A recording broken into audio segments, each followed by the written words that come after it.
안녕하세요, 김호준입니다. 내부자들이라는 영화가 있죠.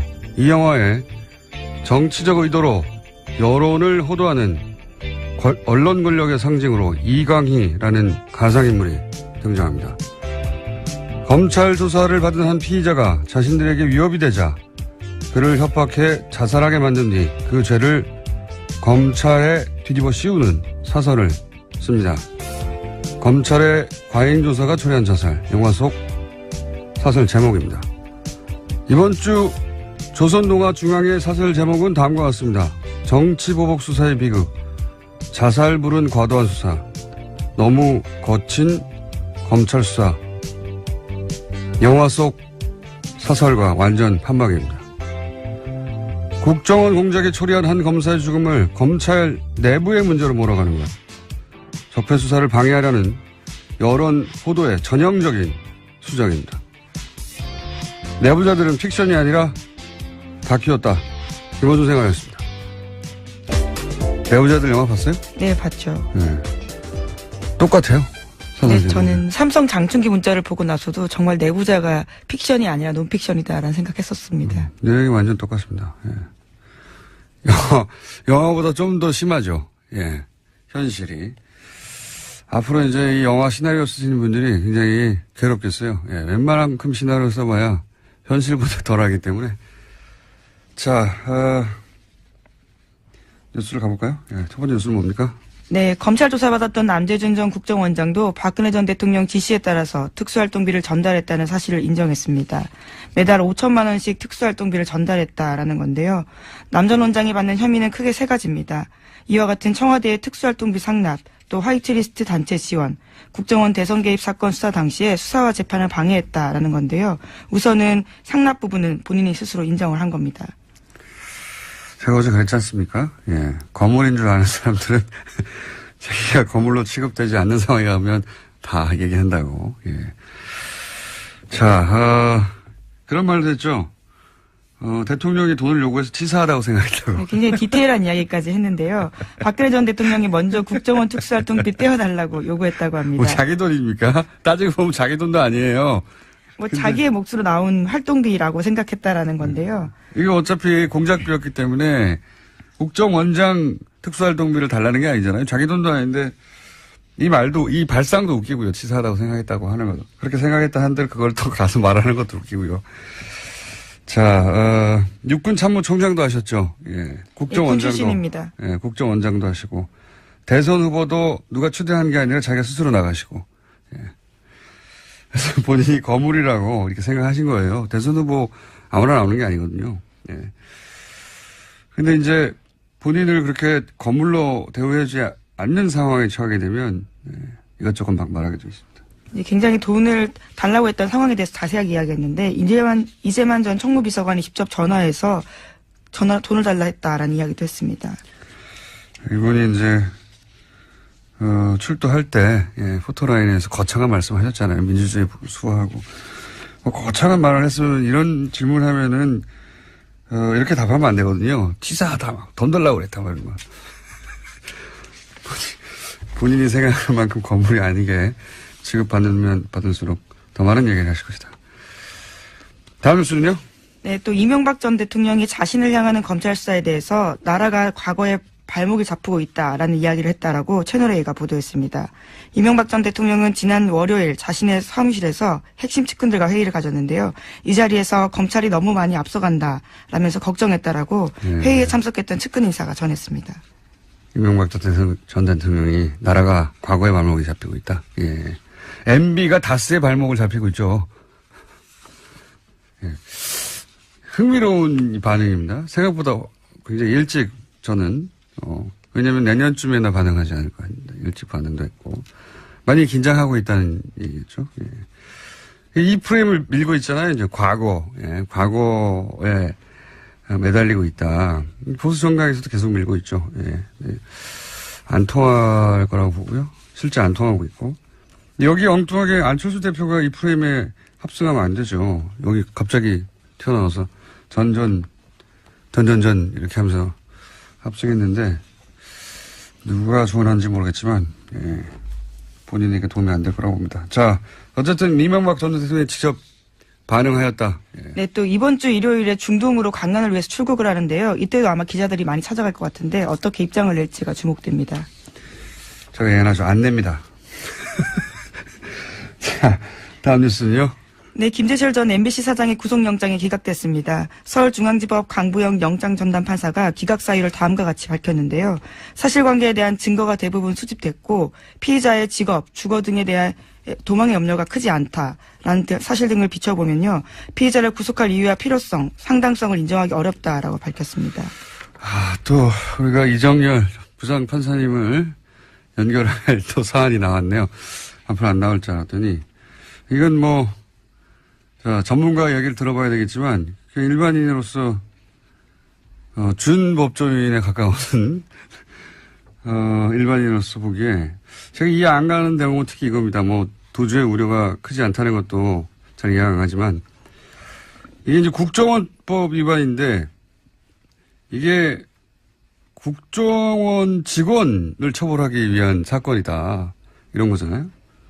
그게 이제 구속할 필요가 없다는 논리인데 이게 이해가 안 가요. 국정원 직원이 혼자 할 수 없는 혐의를 다투는 거 아닙니까 이게. 네, 실제로 다 공모했다고 적시되어 있습니다. 국정원 직원이 혼자서 MBC 가가지고 MBC 사장의 역할을 할 수 있습니까? 없잖아요.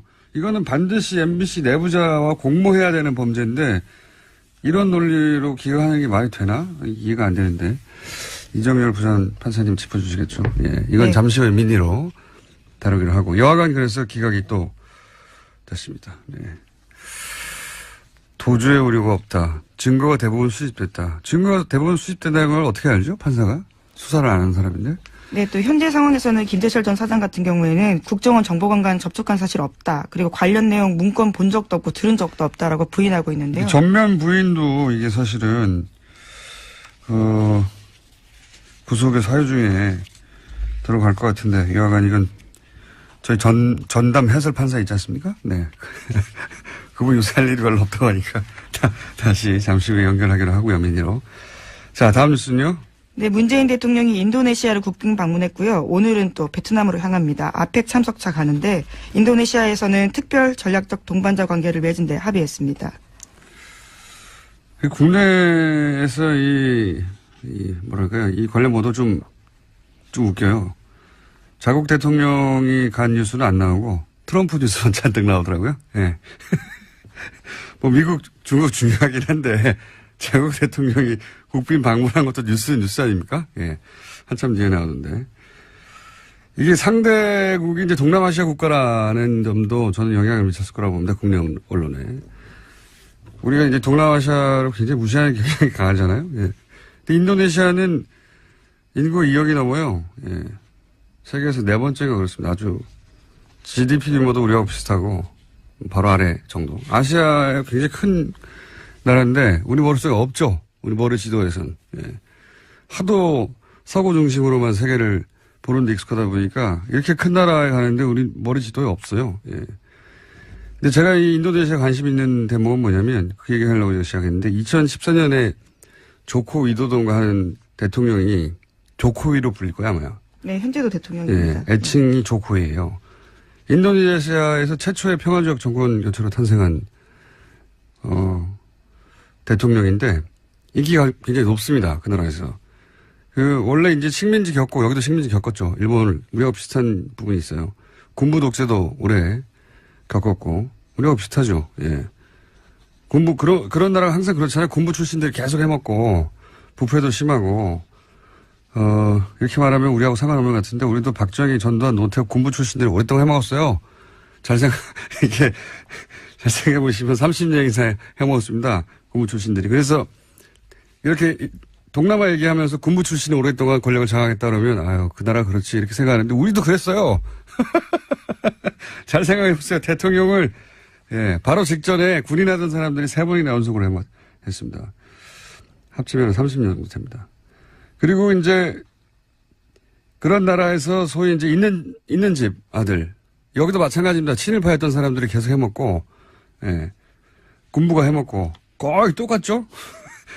그런데 최초로 목수의 아들이 당선이 된 거예요. 20, 30대가 나서가지고 엄청나게 지지해서 그래서 현재 인도네시아 오바마라고 불립니다. 이 사람이. 인기가 높고 서민 대통령, 뭐 사람 중심, 키워드가 비슷합니다. 역사도 비슷하고. 여하간 이제 우리 언론도 좀 이 머릿속에 세계 지도 있는 그대로 좀 바꿔야 되겠어요. 세계에서 지도상으로는 굉장히 큰 나라고 인구도 2억 몇천만 명 됩니다. 세계 4위인가 그렇고 경제 규모도 굉장히 커요. 예. 트럼프 한번 보지 말고 아시아 연대도 중요하거든요. 예. 인식의 지평을 좀 넓히자. 호감도도 높아요. 그 나라에서 우리나라에 대한 실제 외환위기 때 일본 기업들은 다 빠져나갔는데 우리나라 기업 안 빠져나갔다고. 또 한류와 관련되어 있는 관심도 꽤 크다고 들었습니다. 뭐 한류는 그냥 예. 뭐 저기 연예 정보지에서 다루면 되는데 정보 뉴스에서 이 나라 자체가 우리가 관심을 가지고 거꾸로 인도네시아도 우리한테 관심을 가질 만한 상호 유사한 역사도 가졌고 예. 인식도 나쁘지 않고 인도네시아 언론을 보니까 아주 크게 다뤘던데 우리는 관심이 없어요. 예. 자 다음 순요. 네, 변창훈 검사 사망으로 국정원 댓글 수사 방해 사건을 두고 불거진 소위 보복 수사 논란에 대해서 검찰 내에서 반박 의견이 나왔습니다. 오늘 아침 한국일보가 전한 소식인데요. 댓글 사건의 피해자는 윤석열 개인이 아니라 국민과 국가다라는 겁니다. 서울중앙지검 관계자의 멘트로 인용된 이 보도는요. 소위 사법방해 사건 피해자인 윤석열 지검장이 이 사건 수사를 지휘하는 게 적절하냐라는 정치권 지적에 대한 반론 성격을 띠고 있습니다. 대응을 잘했네요. 예. 피해자를 마치 윤석열 개인인 것처럼 특정해서 윤석열 서울중앙지검장이 이 사건을 수사하면 안 된다라고 몰아가는 사실은 이제 약간 업그레이드된 네, 논리죠. 네, 어제 국회 법제사법위원회 전체회에서 이런 이야기가 꽤 많이 나왔었습니다. 이 프레임에 넘어가면 안 된다고 봅니다, 저는. 예. 이게 조중동이 특정 사안에서 완전히 똑같은 사설을 일제히 낼 때가 자주는 아니지만 있어요. 예. 보수매체가 이런 걸 잘하는데, 뭐, 예를 들어 대선처럼 굉장히 중요한 정치적 시즌에는 예전에 이런 얘기 있었습니다. 예전에 이런 보도도 있었고, 같이 모여서 해야 한다. 조중동에, 편집 라인이 같이 모여서 회의해야 한다. 왜냐하면 특정 시점에 특정 논조를 일제히 쏟아내야지 힘을 모아서 자신들이 원하는 방향으로 여론을 끌고 갈 수 있지 않습니까? 그런 때하고 비슷한 시점이에요, 지금. 보면 똑같은 사안을, 동시에 똑같은 논조로 때려대고, 그리고 그거를 또 보수 매체가 그렇게 나가고, 보수 정당에서 받아주고, 보수 정당에서도 자유한국당 윤석열 지검장 이름을 특정해가지고 깡패라고 어젠가요? 예. 워딩 했거든요. 윤석열 지검장이 깡패라고 했어요. 깡패라고도 하고, 그리고 이제 종편에서도 계속 윤석열 지검장을 타겟팅해서 때리고, 패턴이 굉장히 전형적인데, CBS 권영철 선임기자에 따르면은 변창훈 검사의 검사에서 한 지청장이, 문무일 총장한테 너희들이 죽였다 외쳤다. 이 보도 자체가 사실이 아니라고 어제. 네, 뭐 그런 식의 이야기가 예. 나왔었습니다. 보도 자체가 사실이 아니다. 예. 보수 매체에서 그런 거 보도하고 있는데 뻥이다 그거. 라고 하는 CBS의 보도가 나왔죠. 예. 뭐 문무일 총장은 현재 그런 이야기 들은 적이 없다 이렇게 부인하고 있긴 한데요. 아니요. 그걸 외쳤다고 특정한 지청장도 있었어요. 그 지청장도 그런 말을 한 적이 없다라고 CBS 권영철 선임기자. CBS만 유일하게 그 보도를 했고 나머지 매체들은 그게 기정사실화돼서 지청장 누구라고 해서 계속 나갔거든요. 뻥이랍니다. 예. 여하간 타겟팅을 윤석열 지검장한테 의도적으로 하고 있다고 봅니다, 저는. 예. 이게 근데 제가 보기엔 거꾸로 검찰에서 윤석열 지검장을 보호해야 된다고 생각하는 게 사실상 일반 시민의 지지를 받은 최초의 검사예요. 검사가 언제 일반 시민들한테 박수 받은 적 있습니까? 사랑받고? 검찰 스스로 제가 보기에는 방어해야 될 사안이라고 봅니다. 예. 자, 하여튼 뻥이랍니다. 박수 쳤다는 거는. 제가 어제 나온 보도에 따르면 한 곳을 때리고 있다. 윤 지검장을 무너뜨리면 기본적으로 이 적폐수사 관련해서 드라이브를 멈출 수 있다고 생각하는 것 같아요. 현재. 예, 상징적인 인물이니까. 다음 수는요? 네, 박근혜 전 대통령이 인권 침해를 당하고 있다라고 주장했던 MH그룹 기억하실 텐데요. 이들이 스위스 유엔 사무국에서 박근혜 전 대통령의 인권 침해를 비판하는 토론회를 열었습니다. 하지만 토론회장은 텅텅 비어 있었고요. 사람들이 거의 없었다라고 합니다. 그랬겠죠. 예. 사실이 아니기도 하거니와, 예. 아마 자신들이 발제했겠죠. 그 회사에서. 그러니까 그 상업회사에서 발제하는 토론에 누가 갑니까? 이런 사안에. 자, 텅텅 비었다고 합니다. 자, 다음 뉴스 중에 하나 정도 더 하고 바로 이정률 판사님 연결해야 되겠습니다. 네, 한성숙 네이버 대표가 어제 직접 나서서 구글을 향해서 공개적으로 의혹을 제기했습니다. 지난달 31일에 국정감사에서 이해진 네이버 창업자가 세금도 안 내고 고용도 없다라면서 구글 비판한 적이 있는데요. 그러자 바로 구글이 반박했습니다. 그리고 일주일이 지났는데 다시 네이버가 공세에 나선 겁니다.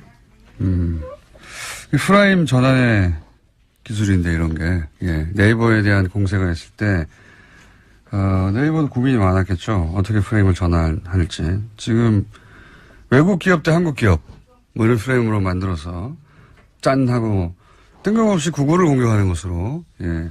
국면을 전환할 프레임을 짰네요. 이거 누가 짠 건지 모르겠지만 잘못 짰다고 봅니다, 저는. 구글에 문제가 있다면 그건 그것대로 따지고 구글의 문제가 서로 있다 손치더라도 네이버 문제가 사라지는 건 아니거든요. 그리고 이렇게 스스로 이 대결 국면에 들어가서 뉴스를 제공할 필요가 없어요. 네이버 입장에서는 그냥 이 이슈가 등장하지 않는 게 좋은데, 예. 스스로 이슈를 만들어 주고 있으니까, 자, 이 싸움 가운데 네이버의 모순점도 또다시 뉴스거리가 되거든요. 예, 어제 7가지 문제나 제기했었는데요. 뭐 트래픽 비용, 검색 조작, 검색 알고리즘 이런 것들에 대해서 문제 제기했습니다.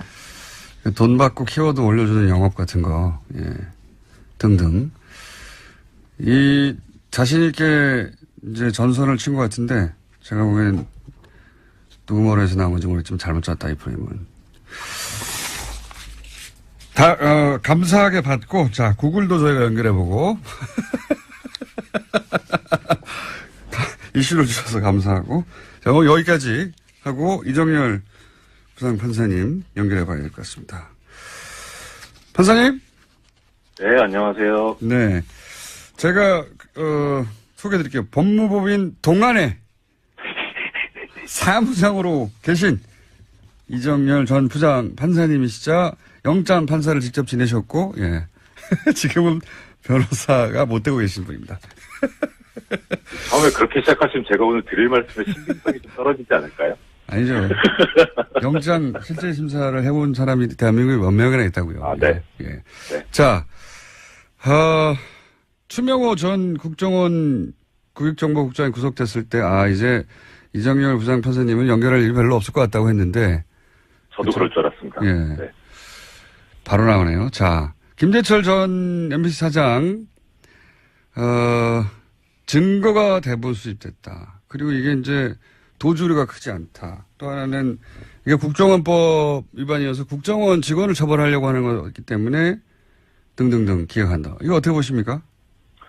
일단 지금 말씀 주신 것도 세 가지가 다 문제인데 네. 처음부터 말씀드리자면은 우리 청취자분들께서도 잘 아시겠습니다만 이 구속영장 발부가 되려면 범죄 혐의가 소명이 돼야 되고 예. 그다음에 도주의 우려가 있거나 증거인멸의 우려가 있거나 네. 뭐 이런 요건이 이제 필요한데 거의 다 외웠어요. 저희 청취자들이 이제. 예. 이 범죄 혐의 소명 부분 보면 이제 네. 영장 청구 기각 사유에 이렇게 나오더라고요. 저기 사실관계에 대한 증거가 대부분 수집되었다 이런 표현이 나와요. 저도 그게 이해가 안 갑니다. 그러니까 근데 이거는 일단 범죄 혐의 소명 부분을 보면 예. 그러면 증거가 대부분 수집됐으니까 범죄 혐의 인정된다는 소리잖아요. 그렇죠. 예. 그러니까 그 부분 큰 문제가 안 되는 것 같아요. 근데 제 말은 다 수집됐다는 건 어떻게 알죠? 저는 그게 이상해요. 그러니까요. 그러니까 이게 증거인멸 우려가 없다는 거를 표현하려고 쓴 부분인 것 같아요. 그렇게 보면. 예. 예. 근데 좀 하나 또 좀 주의 깊게 보는 게 물론 이제 지금 공장장님 말씀하신 것도 당연히 이제 당연한 말씀이고요. 예. 그런데 그동안에 이 중앙지법 영장전담 판사들이 써온 표현이 뭐였냐면 기본적 증거가 확보되었다 이렇게 표현했었거든요. 네네. 근데 이번에는 그런 표현을 안 쓰고 증거가 대부분 수집되었다 이렇게 썼어요. 예. 그래서 이게 뉴스 공장을 영장전담 판사들이 듣는구나. 그게 이제 예. 그런 표현들의 판사들은 예민합니까? 그런 문장에? 그래서 그러니까 아마 뭐 뉴스공장도 뉴스공장이겠지만 국정감사에서 그런 지적들이 있었으니까 그것들을 감안하지 않았나 싶거든요. 뭐 그건 전달이 됐을 겁니다. 아마. 예. 아무튼 그런데 예. 지금 말씀하신 대로 대부분 수집됐다는 건 다 수집됐다는 것도 아니고 예. 그 다음에 대부분 수집됐는데 그러면은 앞으로 그러면 이게 어떻게 되는 것이냐에 관해서 결국 중요한 거는 증거인멸의 우려가 있냐 없냐는 그야말로 정말 이 사람이 증거를 인멸할 것 같냐 아니냐 이걸 따져야 되지 예. 인멸할 증거가 남아 있냐 아니냐 이걸 따져야 될 문제는 아니잖아요. 다시 말씀해 주세요. 그 대목은 헷갈렸습니다. 지금 마지막 대목. 그러니까 공장장님 말씀대로 예. 그러니까 지금 증거가 대부분 수집됐으니까 이제 더 이상 인멸할 증거가 별로 없으니까 증거인멸의 우려가 없다 이런 식이거든요 지금. 그렇죠. 예. 다 수집됐으니까 이제 됐다 이거 아닙니까? 그렇죠. 예. 그런데 어떻게 알아요, 공장장님 말씀대로. 그러니까 제 말이 그거예요. 수집됐는지. 그러니까 이거는 영장 전담 판사 아니라 사실 수사를 하는 검찰도 몰라요. 조사해봐야 증거가 나오는 거기 때문에. 저도 예, 그렇게 그래서 생각합니다. 이런 식으로 표현하는 건 아직도 지금 이 예전에 기본적 증거가 뭐 확보됐다 이 표현에서 못 벗어나고 있다 그 궤를. 알겠습니다. 정신 못 차리고 있다 이런 것 같아요. 그리고 도주 우려가 상당히 심각한데요, 이게 지금. 예. 일단 도주 우려가 없다는 사유를 든 게 직업과 주거가 일정하다 이렇게 썼어요. 그런데 이건 뭐 보통 영장 기각할 때 쓰는 상투적 표현이고 예. 결론은 그거죠. 실형 선고가 예상되지 않는다 이런 그렇게 중대하지 않다 이런 논리거든요. 예. 근데 지금 이 김재철 피의자의 지금 혐의를 보면 일단 범죄 사실이 소명됐다고 전제가 됐으니까 예. 소명된 범죄 사실이 공영방송 MBC를 망가뜨리는데 본인이 중추적 역할을 했잖아요. 일단. 그러니까 국정원 일정이 있었는데 결과를 봤더니 일정대로 다 됐더라 이거 아닙니까? 그렇죠. 그게 맞아떨어졌다는 거죠. 그게 서로 안 맞았다면 범죄 혐의 소명이 안 됐다고 아마 썼을 거예요.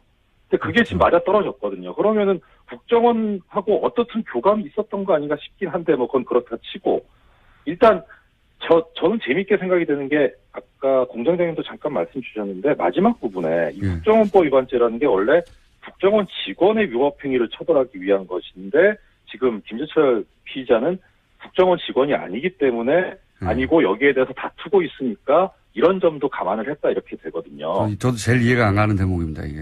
예. 근데 지금 이거는 어떤 측면에서 보셔야 되냐면 김재철 피의자의 주장을 좀 감안해 보셔야 될 것 같아요. 김재철 피의자는 뭐라고 주장하고 있냐면 나는 국정원 측하고 교감한 적이 없다. 청와대하고도 교감한 적이 없다. 그러니까 공범 관계가 아니다. 이렇게 얘기를 하고 있는 거예요. 그리고 MBC는 장악될 수도 없고 뭐 사실 예, 우리가 그렇죠. 가지고 있는 모든 혐의를 부인하고 있는 거죠. 예. 예, 그렇죠. 예. 그러니까 그런데 지금 국정원법 위반죄만 딱 놓고 보면은 일단 그 김재철 피의자는 국정원 직원이 아니기 때문에 공범 관계가 돼야만 국정원법 위반죄가 되거든요. 그렇죠. 그러니까 본인이 지금 공범이 아니라고 주장하고 있으니까 예. 그러면은 그게 맞다면 국정원법 위반죄가 안 되는 건 맞아요. 네. 예, 그래서 지금 그렇게 주장을 한 것 같고, 근데 그게 법원에서 판단이 받아들여진 건데, 그럼 그렇다고 보면, 그게 맞다고 보면 무슨 문제가 생기냐면, 김재철 피의자는 그러면 국정원 지시를 받은 게 아니라, 예. 본인이 알아서 했다는 거잖아요. 알아서 다 했다는 얘기죠 여기서는. 그렇죠. 그럼 주범이고 수괴죠, 이 사람은. 주범이고 수괴. 그러니까 국정원법 위반죄가 안 되는 건 그렇다 쳐도, 그러면은, 이 지금 다른 혐의, 뭐, 업무방해라든가, 그다음에 이 노조 활동 방해한 거 이건 본인 수괴예요. 이건 실형 선고 해야죠. 이러면 도주 우려가 있는 거예요. 이렇게 되면. 그래서 이게 영장 청구 이번에 기각한 게 겉으로는 그럴듯해 보이는데 앞뒤가 안 맞아 버렸어요. 또 한 가지 앞뒤가 안 맞는 거는 말씀 듣다 보니까 공범이 아닌 것으로 본 문구라고 하셨잖아요. 이게 국정원법 위반인데 국정원법 위반의 공범이 아닌 것으로 봤다고 이제 그렇게 해석을 하셨는데 그러면 앞부분에 사실관계에 대한 증거가 대부분 수집됐다는 것도 안 맞지 않습니까? 그 말씀 제가 또 드리려고 했는데 먼저 말씀하죠. 역시 예리하신 굉장히. 앞뒤가 안 맞지 않습니까? 예. 그렇죠. 예, 앞뒤가 안 맞죠. 그러니까 왜 이렇게 앞뒤가 안 맞게 썼을까. 근데 일단 전제로 놓고 볼 수 있는 거는 크게 봐서 이게 결국은 이 블랙리스트의 일환이잖아요. 지금 그 MBC 내부에 있어서 이 블랙리스트 범죄에 대해서 중앙지법 영장전담들이 되게 가볍게 보고 있는 거 아닌가 하는 생각이 들어요. 계속해서 이런 사안들은 가볍게 본다고 생각할 수밖에 없죠. 지금까지 계속 기각되거나 해와서. 그래서 이거는 순전히 개인적인 의심인데 이 서울중앙지법 영장전담 판사들이 사실 이 요직을 거쳤던 사람들이고 법원 행정처도 근무했던 사람들이라 이 법원 내부의 블랙리스트하고 관련이 있어서 그런 거 아닌가 싶은 생각도 좀 의심도 좀 들긴 해요. 법원 내부의 그러니까 블랙리스트. 본인들이 해봤기 때문에 그거 별거 아닌 거 아닌가 싶은 요거는 이런 생각까지 해야 되니 정말 이거는 이제 부산 판사님의 이제 개인적인 추측입니다. 추측이고, 영장에 관한 해설을 보자면 앞뒤가 안 맞는다. 네, 그렇습니다. 이렇게 앞뒤가 안 맞겠는 게 좀 이상해요. 알겠습니다. 자, 오늘 여기까지 하고요. 저희가 간만에 연결했는데 판사님? 네. 연결했는데 불안해요. 네, 간만에 연결했는데 저희가 어디서 근무하시는지 잠깐 얘기해 볼까요? 정말 진짜. 네, 저 프로 디지털 단지역 부근에 있는 법무법인 동안에서 사무장으로 일하고 있습니다. 네, 부장 판사님이었는데 사무장으로 일하시는 이상열 전 부장 판사님. 감사합니다. 네, 고맙습니다.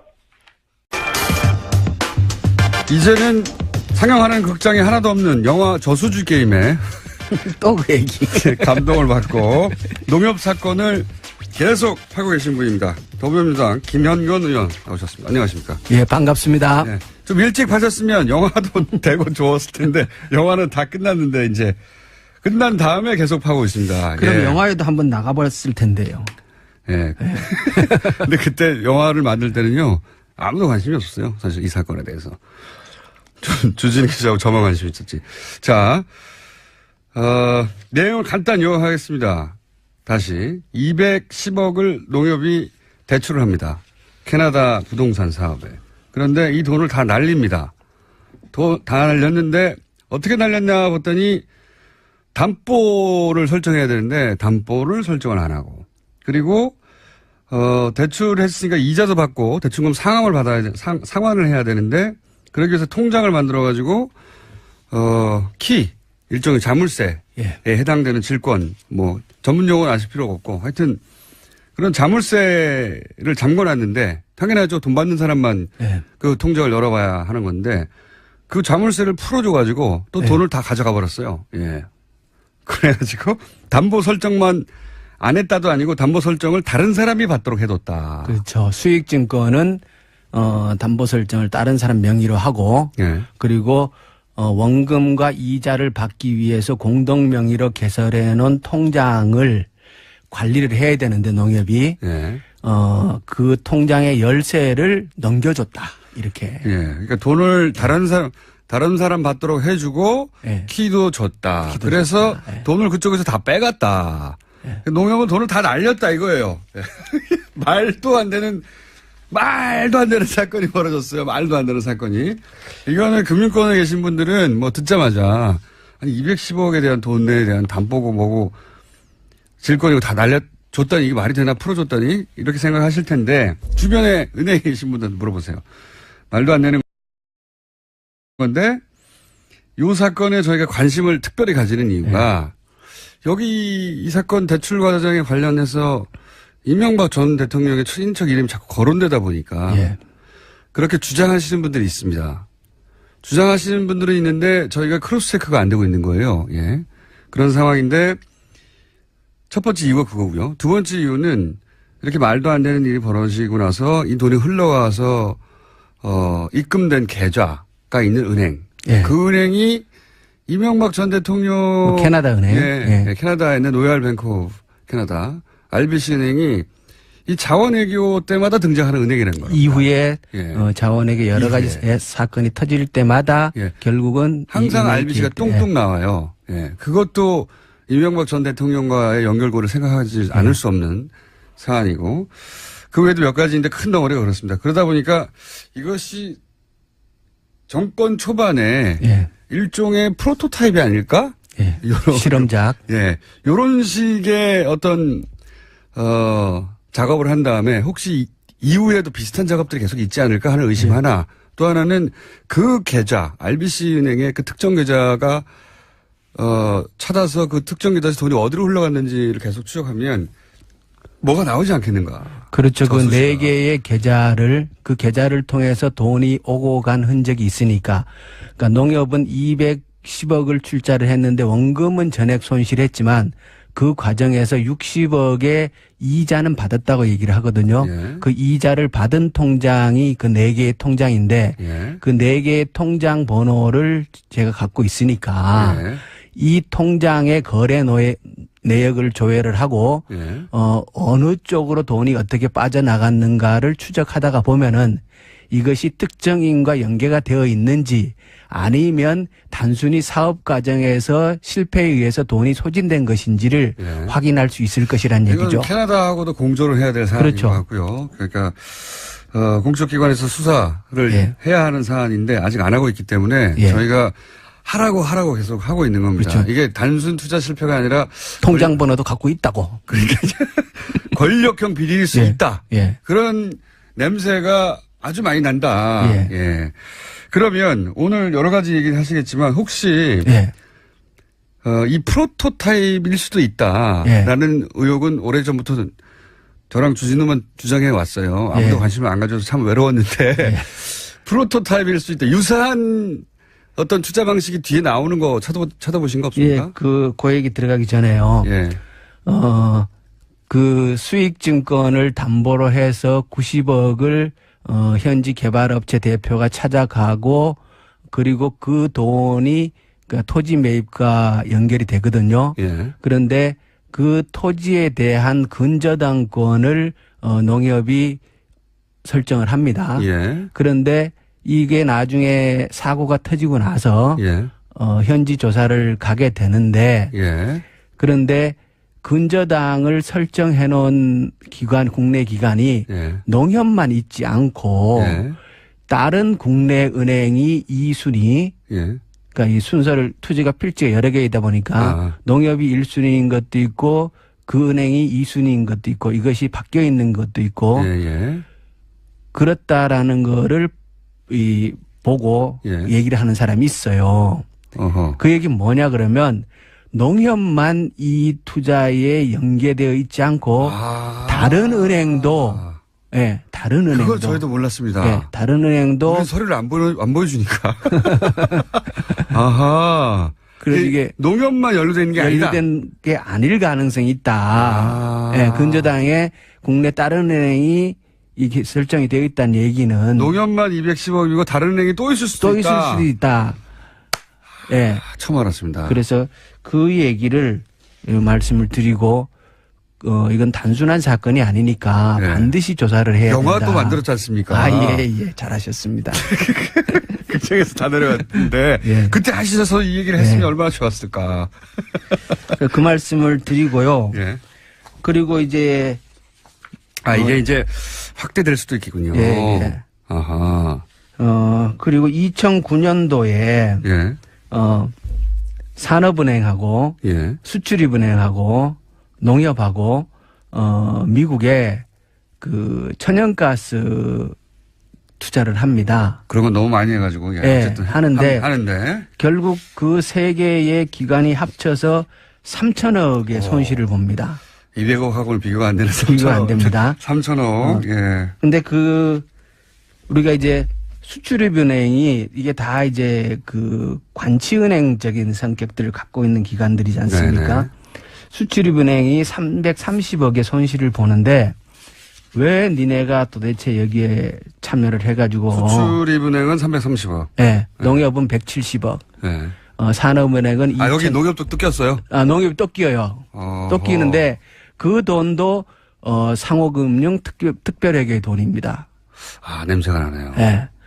그러니까 이게 농협은 원래 이런 해외 투자에 앞장서서 하는 경험도 없고 그렇죠. 지난번에도 말씀드렸듯이 상호금융 특별회계는 농민들의 돈이기 때문에 이런 데 넣지도 않고. 예, 매우 안전하고 보수적으로 운영하는 것이 기본 원칙인데 예.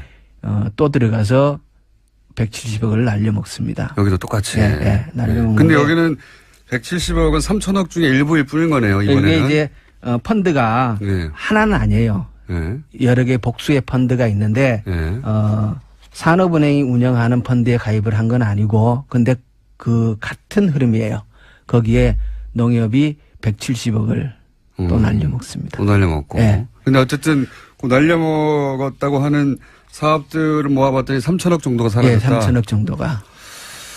그런데 이 투자 과정에서도 예. 농협에서 보여준 투자 과정과 유사한 어떤 그런 특징이 그렇죠. 보이니까 이 말씀하시는 거 아닙니까? 예. 그래서 수출입은행에다가 투자하게 되는 과정에 대한 질의를 했더니 왜 투자했느냐? 네, 답변이 온 게 아주 재미있는 답변이 왔어요. 그때 수출입은행 입장에서는 그 투자 방식이 블라인드 펀드 방식이었다는 거예요. 묻지도 따지지도 않는 아니, 블라인드 펀드가 뭐냐면은 예.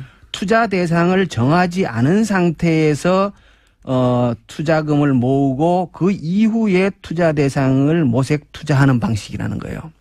예. 그러니까 이게 일종의 쉽게 얘기하면 예. 묻지마 투자 방식이라는 거예요. 그러네요. 이게 예. 투자 방식이 이런 방식이 있는지도 잘 모르겠지만 만약에 있다면 예. 이것은 매우 안전하고 예. 수익이 검증된 투자처에만 적용되는 방식일 거라고요. 그렇겠죠. 그렇겠죠, 당연히. 당연히 그렇겠죠. 예. 그래서 수출입은행이 참여할 때는 이 블라인드 펀드 방식이었기 때문에 자기네는 어디에 투자를 하는지 투자가 적격한 건지를 심사할 수 있는 기회조차도 없었다는 거예요. 자기 돈이 어디로 가는지도 예, 몰라. 예. 그리고 매우 훌륭하네요, 이거. 이게 이제 운용사는 따로 있고 예. 수출입은행은 출자자로서 참여를 한 건데 예. 출자자는 운용사의 투자 결정에 따라 출자 이행을 요청에 따라서 돈을 냈을 뿐이다. 수행할 의무만 있다는 거예요. 돈만 냈을 뿐이다. 돈만 냈을 뿐이다. 쉽게 얘기하면 어디에 투자하는지도 모르고 그것이 사업 타당성은 따지지도 않고. 할 기회 자체도 자기한테 없다는 권한도 없고 근데 그 330원 넣으라니까 넣었다. 그 이상의 돈을 넣은 거고 날려먹은 건 그렇게 날려먹은 거고. 이거는 금융기법을 잘 아는 사람이 네. 소위 이제 눈먼 돈에 해당된다고 생각하는, 그러니까 권력이 누르면 투자하라면 투자할 만한 곳에다가 투자하라고 해서, 근데 그 방식은 이런 블라인드 펀드라는 방식을 차용해 들어와가지고 네. 심사도 하지만 이내는 그렇죠, 이렇게 그렇죠. 거대한 사기극인 것 같은데 저는 아무리 봐도. 그러니까 이게 그때 운용사는 산은에서 그 KDB 해외자원개발펀드라는 이름으로 그걸 한 거고. 그러니까 산은 예. 수출입은행하고 산은하고를 비교해 보면 수출입은행이 완전히 을이죠. 그러니까 이명박 대통령 시절에 우리가 의혹을 가진 사건들의 특징은 네. 다 있는 절차를 밟아요. 아, 그래요. 예. 있는 절차를 반드시 밟긴 하는데 예. 그것을 거기에 해당되지, 그러니까 있는 절차인데 거기는 안 맞는 절차를 끌어와가지고 씁니다. 네. 어쨌든 절차는 밟는다 이거죠. 네. 그리고 나서 나중에 문제가 되면 무슨 소리야, 우리는 절차를 밟았는데 이런 사안이 되게 많아서 잡아내기 어려워요. 근데 여기는 블라인드 펀드라는 방식으로 이런 네. 투자해 하면 투자하지 않을 수 없는 돈을 끌어모아가지고 투자해가지고 결국 3천억을 날려버렸다. 그렇습니다. 그래서 훌륭한데요. 이 방식을 보면은 훌륭해. 그러니까 농협이 당시 2008년도 캐나다 토론토에 투자를 할 때는 이러한 정형화된 틀을 갖추진 않았겠지만 예. 결국은 그때도 농협은 투자 타당성 조사와 네. 적격성 심사를 할 수 있는 권한이 없었을 거라는 거예요. 실제로 안 했다고 하니까요. 네. 예. 그리고 기록에 보면은 심사위원회에서 당일 투자 결정을 했다고 하니까. 당일. 아니, 이 대출을 받는 회사가 그 전전날인가 만들어줘요. 그래.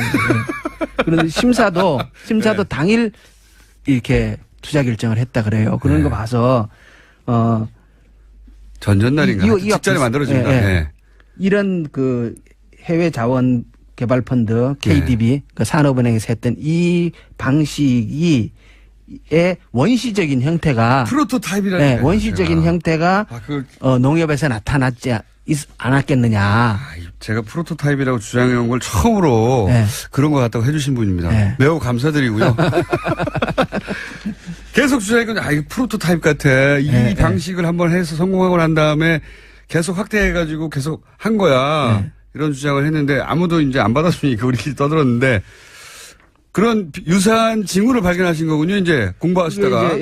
그게 수출입은행에서 좋습니다. 예. 공식적으로 의원실에 제출한 자료를 들여다 보니까 이게 워낙 뭐 또 잘 모르는 얘기들이 또 한참 들여다보니까 얘기가 의원님은 공부를 천천히 하시면 굉장히 열심히 하시는 것 같아요. 꼼꼼하게. 이게 그게 이제 할 수 없이 시간을 더 투자하는 수밖에 없잖아요. 이게 실력이 안 따르면. 공부를 근데 굉장히 열심히 하셔가지고 누구보다 더 깊이 들어가시네요. 예. 맞습니다. 네. 이런 사안이 저는 더 있을 거라고 의심하고 있습니다. 네. 굉장히 많을 거라고. 오늘 두 가지 새로 나온 사실은 하나는 농협이 날린 네. 그 투자에서 농협뿐만 아니라 다른 은행들도 거기 끼어 있더라. 네. 저희는 농협만 우연히 발견해가지고 계속 추적한 거거든요. 몇 년째. 근데 거기 이제 국회의원이 직접 투입되니까 역시 자료를 직접 받아볼 수 있으니까 다른 시간이 은행도 얼마나 있다. 남았어요? 할 얘기가 하나 더 있는데. 하나 더 있으니까. 네. 지금 4분 남았고요. 또 하나는 네. 이거하고 유사한 방식으로 이루어진 게 아닌가 의심되는 사안들이 나타나기 시작했고 더 큰 액수들이 날아간 게 있더라. 네. 더 공부해야 되겠네요. 예. 그리고요. 꼭 말씀하실 겁니다. 지난번에는 이제 시작하기 전에 네. 본론에 들어가기 전에 MB가 했는 큰 일들 여러 가지를 설명을 했는데 예. 농협을 지주회사 그러니까 주식회사로 바꾼 거, 그렇죠. 그다음에 GMO 식용 GMO를 수입하기 시작한 거. 예. 근데 MB가 또 뭔 일을 했냐 그러면 원래 이렇게 농업이나 축산업에는 대기업의 진출이 금지되어 있어요. 막혀 예. 있었어요. 예. 그런데 MB가 들어와 가지고 축산 계열화 사업이라는 법을 만들고 축사 기여는 사업. 양계나 양동 같은 축산업의 대기업의 진출을 허용해 줍니다. 아, 그때 그렇게 됐습니까? 그때 합니다. 그래서 아하. 지금 양계에서 특히 육계 CJ 계란 이런 게 그때 나온 거예요, 그러면? 그건 이제 그건 다른 얘기입니까? 조금 다른 얘기. 그건 이제 예. 유통에 관한 얘기고 지금 할인. 예, 할인. 육계의 95%를 기업이 장악하고 있어요. 아하. 오리의 95%, 오리 산업의 95%를 기업이 장악하고 있어요. 농가가 아니라 기업이. 농가가 아니고 기업입니다. 그게 이제 이명박 대통령 때 만들어진 이명박 거예요? 대통령 때 법을 만들고 그때부터 정부가 그러니까 예산을 가지고 그 계열화 사업을 적극 지원합니다. 그래서 지금 특히 닭은 예. 거의 대기업한테 다 넘어갔어요. 이미. 예. 그러니까 양계 농가라는 건 사실상 존재하는 게 아니라 농가는 있어요. 하청업자. 하청업자가 됐다. 그러니까 이제 아하. 그 과정을 그 관계를 제가 얘기하면서 그렇다면 당신 워낙 억울하고 예. 비참하다고 얘기를 하니까 예. 제가 그렇다면 지주 소작 관계에서 소작농의 지위에 해당됩니까? 예. 라고 농가에게 물어봤더니 아니다. 자기네는 노예다. 이렇게 얘기를 하거든요. 그냥 노예다. 네, 노예다. 이것도 그때 예. 벌어진 일이다. 그 시작을 MB가 한 거예요. 뭐 하다 보니 할 게 너무 많은데요. 저 2분 남았는데 그 농협을 통해서 그 소위 MB 인맥이 농협에 포진이 되고 그렇죠. 그래서 농협을 통해서 많은 일들이 일어난 게 아닌가 하는 의구심을 가지고 계시잖아요. 이제는 점점. 그렇죠. 그게 그러니까 농협의 그 대출건이 명백하게 문제점들이 많고 네. 그 뭡니까 감사에 의해서도 여러 가지 지적이 있었는데 예. 그 부분이 완전하게 의문이 해소되고 척결되지 않은 이유가 도대체 뭘까? 예. 그것은 그렇다면 당시 MB가 들어가고 그러니까 최원병이란 MB 측근이 들어가고 그때의 영포라인과 연결된 농협 내에 예. 천년회라는 조직이 그렇게 불린 조직이 만들어지고 있었죠. 예. 그리고 그 몇 번 보도는 됐지 않습니까? 예. 그런데 그 농협 내의 사조직과 예.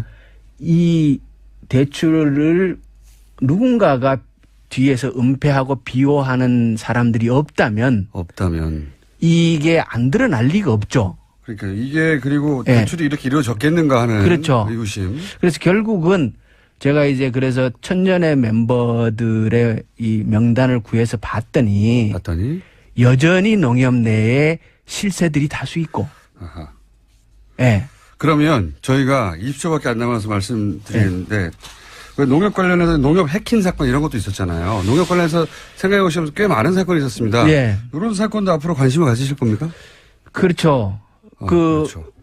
그 얘기 20초밖에 안 남았으면 시작을 하지 맙시다. 5초만 하고 5초밖에 안 남았으니까 하실 거다? 예, 해야죠. 계속 나오실 예정입니다. 김현건 의원이었습니다. 감사합니다. 예, 고맙습니다.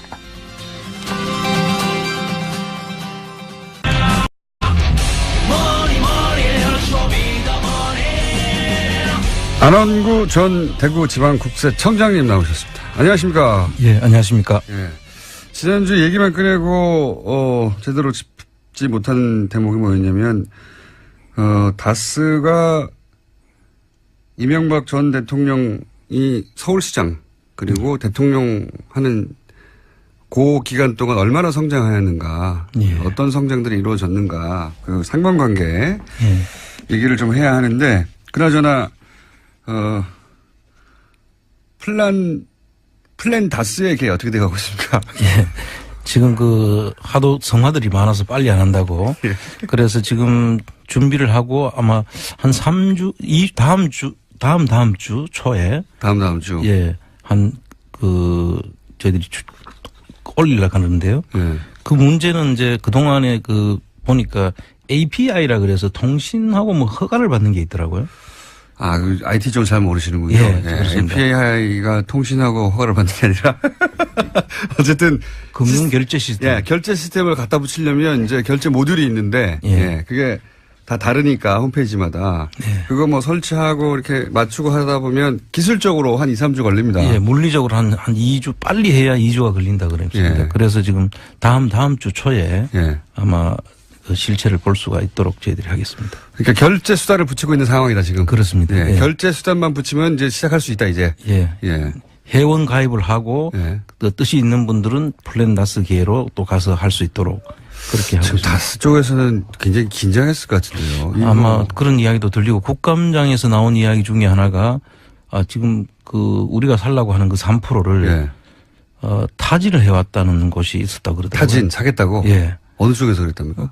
아직 그 명단은 안 밝혀졌는데 심상정 의원 질의 내용 속에 이제 그 질문서를 제가 봤는데 보니까 그저 답변이 없어요. 지금 누가 했다는 것까지는 안 하는데 있긴 있었다. 우리가 지금 살려고 하는 그 3%를 누가 대신 살려고 하는 세력이 아마 그쪽 본인들이 아닐까 하는 짐작은 되는데요. 본인들이 누군가를 내세울 수도 있고요. 그렇죠. 예.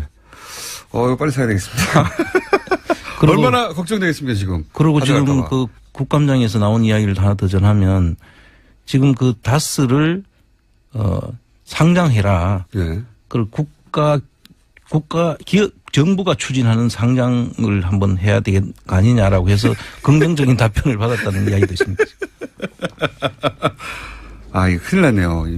우리가 빨리 사야지 기왕이 좋은 일 하면서 많은 이익을 돌려줄 수가 있어요. 다스의 실소유주 입장에서는 굉장히 걱정되는 상황들이 자꾸 벌어지고 있네요. 그렇습니다. 예.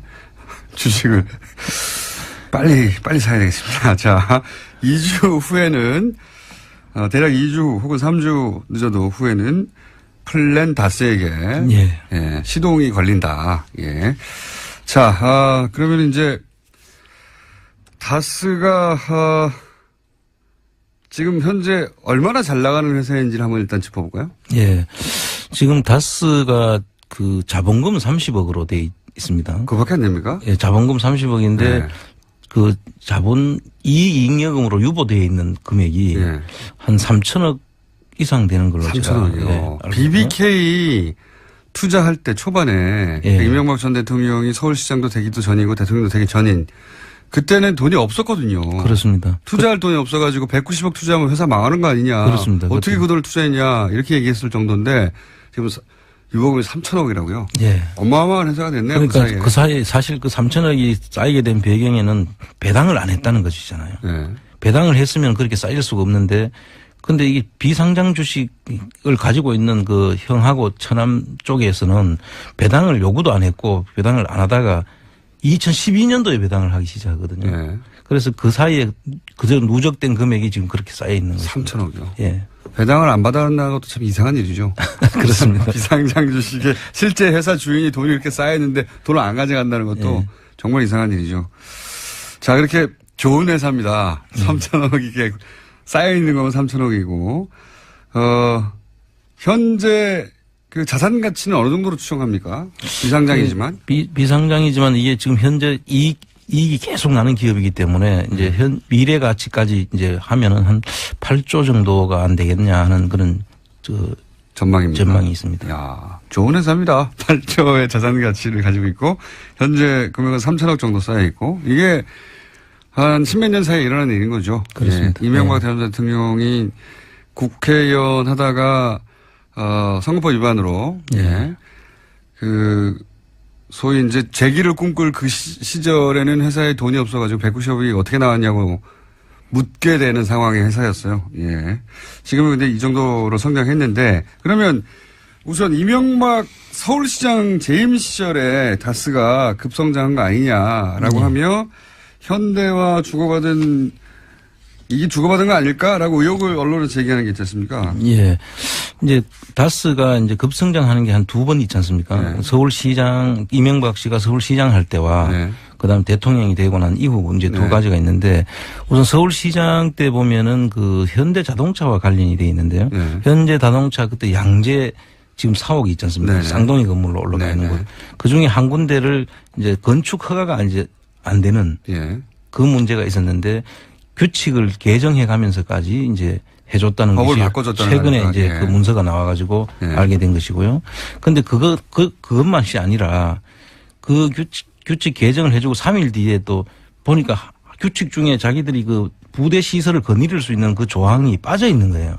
아, 법을 처음에 만들었는데 근데 그게 완전하지 않았다. 그렇죠. 예. 그거를 다시 또 건교부에다 질의하고 말이 질의지 사실은 건의를 해가지고 예. 그거를 또 받아가지고 그 사옥이 완전해질 수 있도록 만들어주는 과정이 또 나타났습니다. AS까지 다 한 거죠.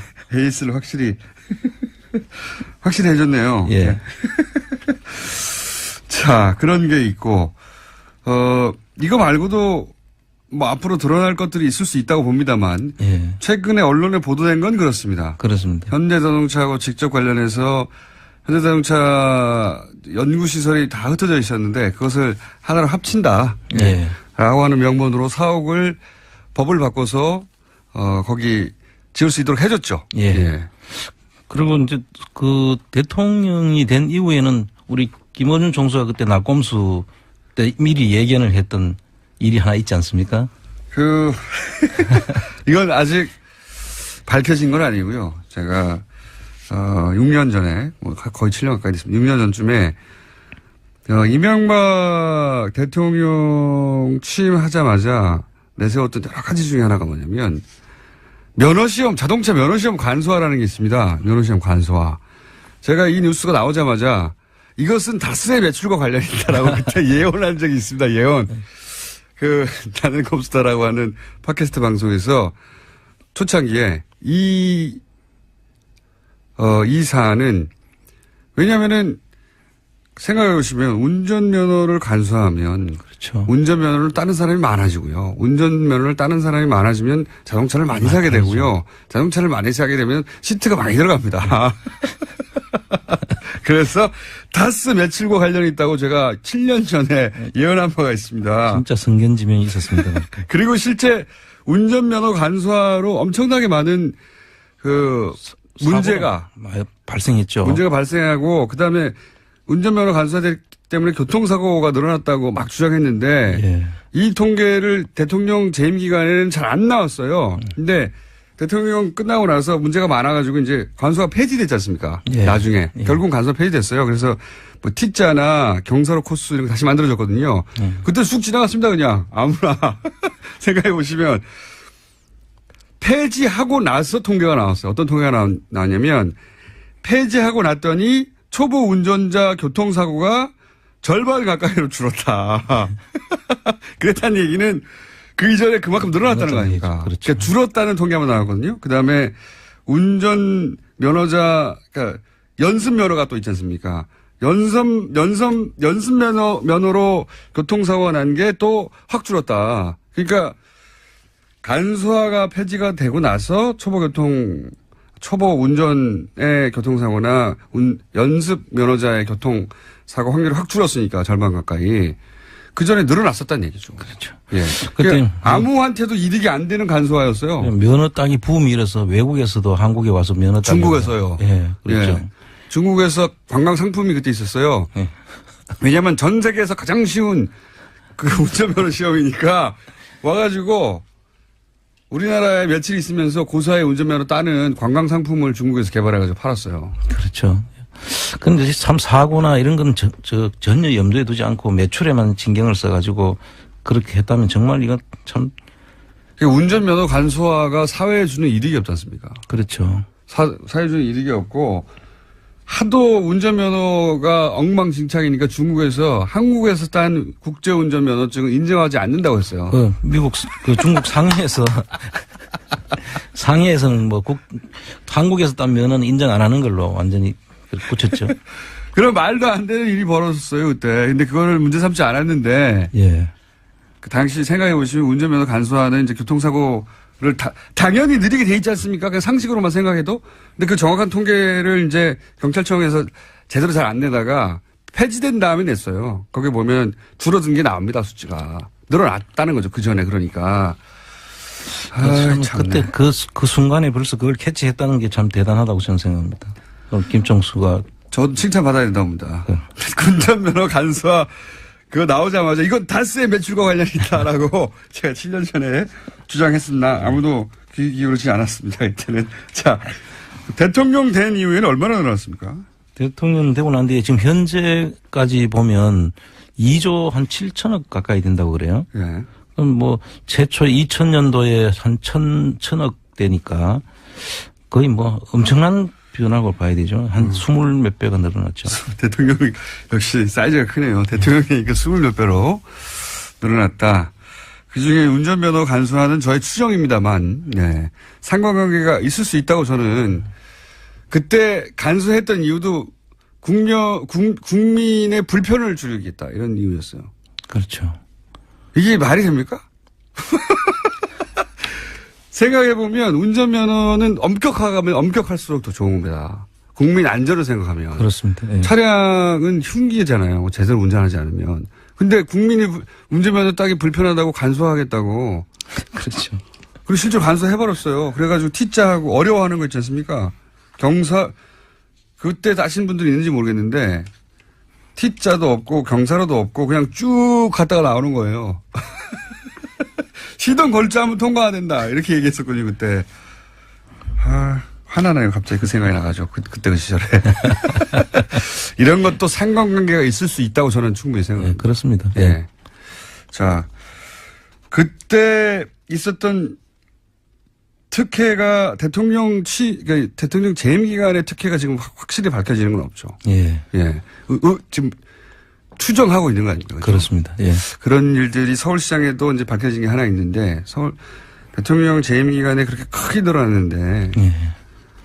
자동차 산업이 갑자기 20배 이상 호황이 된 건 아니잖아요. 그렇죠. 예. 네.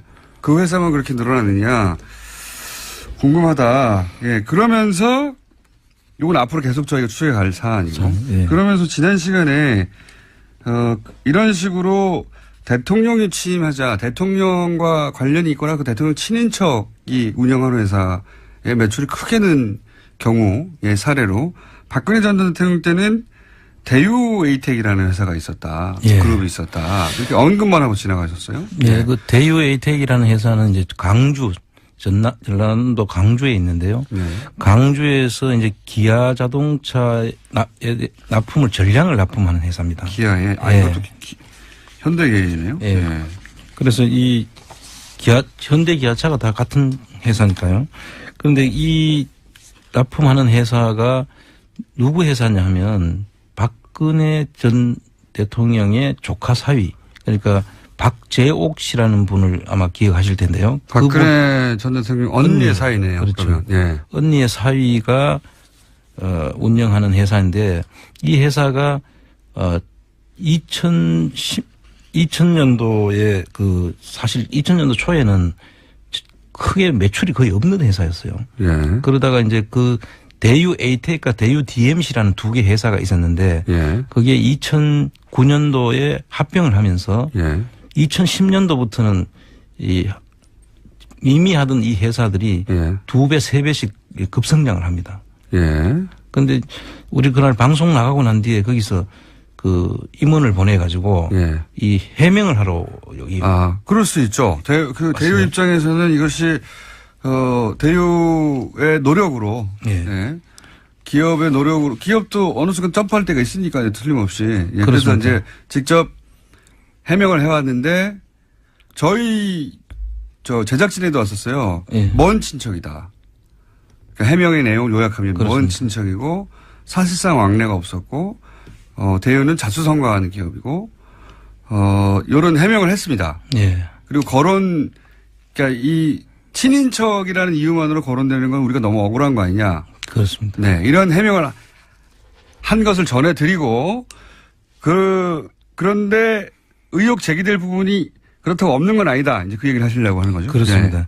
실제로 그 당시에 2010년도 이후에 네. 2010년도를 우리가 생각해 보면 그 당시에 박근혜 씨가 그 당시에 그 다음 대통령 후보로서 가장 유력하게 유력한, 예. 거론되던 시점이고 또 거기에 이 대유에서 그 후원금을 많이 계속 했다는 거예요. 아, 후원을 하긴 했다. 예. 뭐 친인척이니까 할 수 있죠. 할 수 거기까지는. 있고. 예. 그런데 그 이후에 한 몇 배 더 성장을 하니까 네. 이게 자기들 그냥 그 기업 이야기는 무슨 이야기냐면은 자동차 경기가 좋아졌고 예. 그다음에 이제 기술 개발로 인해 가지고 자동차를 가격이 이제 그 납품하는 가격이 이제 커졌다는 그런 예, 예. 유의 이야기인데 자동차 산업이 커져서 같이 커질 수밖에 없었다. 이런 예. 거죠. 또 재밌게도 자동차 여기도 시트를 합니다. 그래, 똑같습니다. 예. 그런 점에서 같이 떠올려 볼 수밖에 없는 사정이기도 한데 자, 그러면은 단순히 대통령의 친인척이라는 것만 가지고 의혹을 제기하면 또 억울하지 않습니까? 네. 근데 이 저 다스라든지 대유를 제외하고도 다른 데도 이런 시트를 납품한 데가 있거든요. 네, 그렇죠. 그런 데는 이렇게 성장을 할 수가 제 없었어요. 말이 그겁니다. 예. 자동차 시트 회사가 거기만 있느냐. 그럼 자동차 산업의 호황만으로 갑자기 10배 성장할 수가 있느냐. 고 유력 정치인으로 부상하고 차기 대통령 후보가 된 이후로 대략 한 10배 가까이 예, 성장했으니까요. 그 자기들 계열사의 대유 에이텍과 대유 DMC가 합병을 하면서 예. 했기 때문에 매출이 늘어난 것이라고 설명을 하고 있는데요. 예. 이분들이 합병할 때만 해도 한 2천억 수준이었어요. 예. 그런데 지금 1조 2천억이 돼 있거든요. 그렇군요. 합병 이후 6배 정도 성장했다. 예, 그래서 예. 그 가정들이 박근혜 정부 10년간은 매출이 한 10배 정도 뛰었습니다. 그렇습니다. 10년간은. 2010년부터 2010년도 채 안 됐죠. 예. 그러니까 10년부터 쳐서 2017년까지 지금 1조 2천억이 성장했기 때문에 아주 급성장한 것이죠. 다른 데는 이런 데가 없습니다. 박근혜 전 대통령이 대통령 취임한 해에 기아차 광주공장에 물량을 100% 독점 공급하네요. 예. 그렇습니다. 독점이 이게 어느 정도 자주 있었던 일인지 한번 따져봐야 되겠네요. 참 힘든 이야기죠. 이 독점을 한다는 이야기는 그동안에 이 장치 산업 아니겠습니까? 예. 이 장치 산업들은 한번 투자를 했다가 그 회사가 망하면은 다시 일어나기 힘든 회사예요. 예. 그럼 다른 기업들이 하던 회사들은 다 망했다는 이야기인데. 예. 그렇죠. 다른 데는 오로지 대유 에이텍의 100% 독점 공급. 아, 그렇군요. 그럼 그 설비 투자 같은 걸 다 해놓고 예. 납품을 못하게 되면 그런 회사들은 망하는 거죠. 그러니까요. 경쟁사들은 다 망했다는 얘기인데. 예. 거의. 예.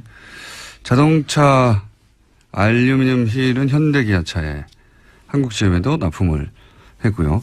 그리고 이제 여기 계열사 중에 좀 눈에 띄는 게 스마트 저축은행 인수가 눈에 띕니다. 그렇습니다. 네. 이게 이제 스마트 저축은행을 인수를 하는데 그 당시에 이제 이게 금산 분리 원칙에 의해 가지고 예. 원래 금융하고 산업을 같이 한 그룹 내에 못 두도록 돼 있지 않습니까? 예, 예. 그래서 항상 금융하고 이제 산업은 분리해서 예. 그 관리하도록 이렇게 이제 지주회사도 나누도록 하고 그 삼성도 그렇게 해서 이제 금융하고 산업을 나누다가 요번에 예. 그런 일들이 발생했는데요. 이런 거를 하는데 이 받기 어려운 업체를 아마 샀다는 것이고 2010년도에 샀더라고요. 이거는. 네. 그러고 난 다음에 또 서울 신용평가를 서신평이라고 하는 회사를 사는데 그게 원래 예금보험공사에서 사게 되는데 예. 그 평가가 살 수 없는 부적격한 업체로 이제 그 당시에 됐다는 거예요. 근데 그 예금보험공사에서 그 당시에 부적격한 업체로 된 것도 그 우선 협상 대상자로 이제 받아줘가지고 부적격으로 평가받았는데 우선 협상 대상자가 됐다. 선정했다는 겁니다. 그렇군요. 그 스마트 저축은행 인수 당시에도 그때 문제 제기가 좀 있었어요. 예. 네. 그때 솔로몬 저축은행에서 돈을 빌려서 인수했거든요. 그렇습니다. 자기 돈이 아니라 돈을 빌려서 인수를 했는데 이 인수에 대해서도 당시에 논란이 됐습니다만 그때는 그때 새누리당이죠. 예. 네. 새누리당이 집권하던 시절이었고, 예. 그리고 박근혜 전 대통령이 최고의 대선 후보였던 시절이었고, 그게 넘어갔습니다, 그때. 네. 문제 없다. 그럼 라고. 그 당시에 이제 인수합병들을 급격하게 하는 회사인데요. 예. 그 김치 그 냉장고라고 알고 있는 그 딤체라는 위니아. 예. 만도위니아. 예, 만도위니아. 그것도 이제 이 대유에서 이제 인수합병을 합니다. 유명한, 그렇군요. 예. 이게 이제 주로 그 시절에 다 인수합병이 되는 겁니다. 이거는 언제입니까? 2013년도에 인수를 한 거죠. 대통령 하고 난 다음에. 취임한 해죠. 2013년이. 예. 2012년에 대선이고 2013년에 많은 일들이 있었네요. 딤체 위니아 인수, 그다음에 기아차 광주 공장 생산 차량의 100% 독점 공급. 그리고 그 전에는 스마트 저축은행 인수. 2012년, 13년에 활발하게 서울시정평가도 2012년에 인수했네요. 예. 이때 사업이 잘 됐군요. 내부적으로. 그래서 그때 갑자기 잘 됐다는 게 저희들이 지금 보고 있는 그 이유고요. 그 다음에 이 회사들이 어떤 자금으로 인수됐는지는 우리 이제 앞으로 많은 분들 기자분들한테 이제 이걸 좀 확인해 보기를 촉구를 합니다. 저는. 알겠습니다. 당시 2012년에 그런 문제 제기가 있었습니다. 이제 자금의 출처, 성격, 부품업체가 왜 갑자기 금융업을 왜 인수하느냐. 예, 서울시정평가뿐만 아니라 스마트저축은행 이쪽에 문제 제기가 있었는데 넘어갔습니다. 의혹만 남기고 넘어갔다. 당시 기사를 찾아보면. 그리고 그 시점에 독점 계약이라든가 인수가 많았다. 대통령 된 직후에 그것이 이 후광의 효과 아니냐 하는 얘기는 그때도 있었어요. 예. 예, 그때도 있었지만 현재까지도 밝혀진 바는 없고 언론 의혹이 제기가 됐는데 다스하고 연결해서 예. 대통령 친인척, 왜냐하면 다스도 대통령이 아니라 대통령 인척이 소유한 것으로 형식적으로는. 네. 예. 인척이 소유한 것으로 제기된 거라 비슷한 사례가 아니냐 해서 들여다봤고요. 대유의 반론은 저희가 계속 봤습니다. 네. 일단 기본 해명은 했고요. 예. 이런 문제 제기에 대해서. 자, 오늘 여기까지 하고요. 2주 후면 플란 다스에게가 드디어 개봉한다. 오랫동안 얘기해왔는데. 예. 지금 올해 내내 얘기한 거죠, 이게. 그렇습니다. 올해 내내 얘기한 건데. 이게 빨리 상장이 돼버리면 예. 저희들이 닭 쫓는 게 지붕 쳐다보는 게 될 수가 있어서. 상장되면은 그 가격이 폭발하겠죠. 예. 이렇게 좋은. 대박 나는 거죠. 대박 나는 거죠. 예. 우리가 사고 상장되면 좋죠. 그렇습니다. 그럼 대박 나는 거고요. 그 3%를 누군지 알 수 없는 누군가가 더 비싼 가격으로 살 수도 있습니다. 예, 지금 벌써 입지를 했다고 하더라고요. 누가 했는지 모르는 거죠, 지금. 그렇죠. 지금 그건 밝혀주진 않는데 네. 한 것은 사실인 것 같습니다. 그러니까요. 우리만 노리는 게 아니에요. 자, 오늘은 여기까지 하겠습니다. 지금까지 오늘 번개가 없었네요. PD가 잤어요. 안원구 대구지방국세청장이었습니다. 전 감사합니다. 네, 감사합니다. 안녕하세요. 김호준입니다. 내부자들이라는 영화가 있죠. 이 영화에 정치적 의도로 여론을 호도하는 언론 권력의 상징으로 이광희라는 가상인물이 등장합니다. 검찰 조사를 받은 한 피의자가 자신들에게 위협이 되자 그를 협박해 자살하게 만든 뒤 그 죄를 검찰에 뒤집어 씌우는 사설을 씁니다. 검찰의 과잉조사가 초래한 자살, 영화 속 사설 제목입니다. 이번 주 조선동아중앙의 사설 제목은 다음과 같습니다. 정치보복 수사의 비극, 자살불은 과도한 수사, 너무 거친 검찰 수사. 영화 속 사설과 완전 판박입니다. 국정원 공작에 초래한 한 검사의 죽음을 검찰 내부의 문제로 몰아가는 것. 적폐 수사를 방해하려는 여론 호도의 전형적인 수작입니다. 내부자들은 픽션이 아니라 다큐였다. 김원준 생활이었습니다. 내부자들 영화 봤어요? 네, 봤죠. 네. 똑같아요. 네, 저는 삼성 장충기 문자를 보고 나서도 정말 내부자가 픽션이 아니라 논픽션이다라는 생각했었습니다. 내용이 완전 똑같습니다. 예. 영화보다 좀 더 심하죠. 예. 현실이. 앞으로 이제 이 영화 시나리오 쓰시는 분들이 굉장히 괴롭겠어요. 예. 웬만한큼 시나리오 써봐야 현실보다 덜 하기 때문에. 자, 뉴스를 가볼까요? 예. 첫 번째 뉴스는 뭡니까? 네, 검찰 조사받았던 남재준 전 국정원장도 박근혜 전 대통령 지시에 따라서 특수활동비를 전달했다는 사실을 인정했습니다. 매달 5천만 원씩 특수활동비를 전달했다라는 건데요. 남 전 원장이 받는 혐의는 크게 세 가지입니다. 이와 같은 청와대의 특수활동비 상납, 또 화이트리스트 단체 지원, 국정원 대선 개입 사건 수사 당시에 수사와 재판을 방해했다라는 건데요. 우선은 상납 부분은 본인이 스스로 인정을 한 겁니다.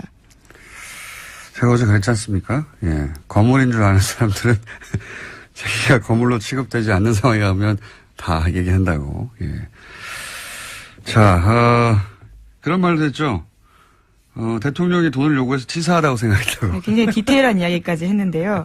박근혜 전 대통령이 먼저 국정원 특수활동비 떼어달라고 요구했다고 합니다. 뭐 자기 돈입니까? 따지고 보면 자기 돈도 아니에요. 뭐 자기의 몫으로 나온 활동비라고 생각했다라는 건데요. 이거 어차피 공작비였기 때문에 국정원장 특수활동비를 달라는 게 아니잖아요. 자기 돈도 아닌데 이 말도 이 발상도 웃기고요. 치사하다고 생각했다고 하는 거죠. 그렇게 생각했다 한들 그걸 또 가서 말하는 것도 웃기고요. 자, 육군 참모총장도 하셨죠. 예, 국정원장도. 출신입니다. 예, 국정원장도 하시고 대선 후보도 누가 추대한 게 아니라 자기가 스스로 나가시고. 예. 그래서 본인이 거물이라고 이렇게 생각하신 거예요. 대선 후보 아무나 나오는 게 아니거든요. 예. 근데 이제 본인을 그렇게 거물로 대우하지 않는 상황에 처하게 되면 이것저것 막 말하게 돼 있습니다. 굉장히 돈을 달라고 했던 상황에 대해서 자세하게 이야기했는데 이재만 전 총무비서관이 직접 전화해서 돈을 달라 했다라는 이야기도 했습니다. 이분이 이제 출두할 때 포토라인에서 거창한 말씀하셨잖아요. 민주주의 수호하고 거창한 말을 했으면 이런 질문하면은 이렇게 답하면 안 되거든요. 치사하다 막 돈 달라고 그랬다 말이야. 본인이 생각할 만큼 건물이 아니게 취급받으면 받을수록 더 많은 얘기를 하실 것이다. 다음 뉴스는요?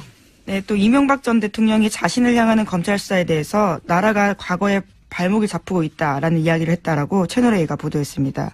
이명박 전 대통령은 지난 월요일 자신의 사무실에서 핵심 측근들과 회의를 가졌는데요. 이 자리에서 검찰이 너무 많이 앞서간다 라면서 걱정했다라고 회의에 참석했던 측근 인사가 전했습니다. 이명박 전 대통령이 나라가 과거의 발목이 잡히고 있다. 예. MB가 다스의 발목을 잡히고 있죠. 예.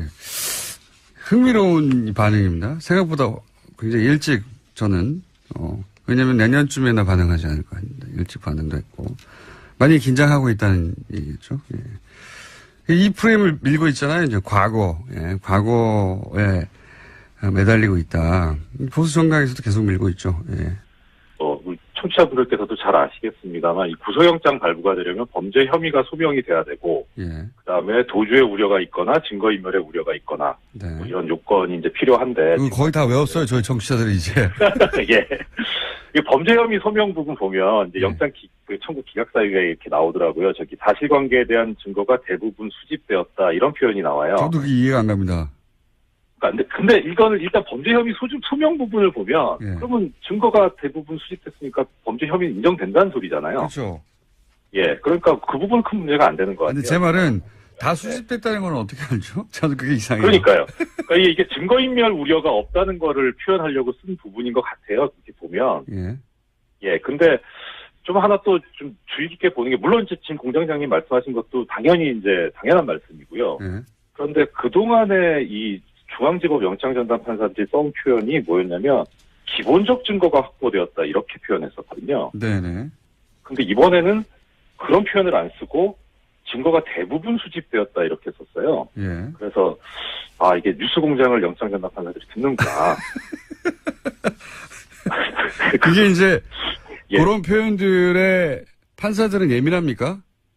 그런 문장에? 그러니까 아마 뭐 뉴스공장도 뉴스공장이겠지만 국정감사에서 그런 지적들이 있었으니까 그것들을 감안하지 않았나 싶거든요. 뭐 그런 전달이 됐을 겁니다. 아마. 예.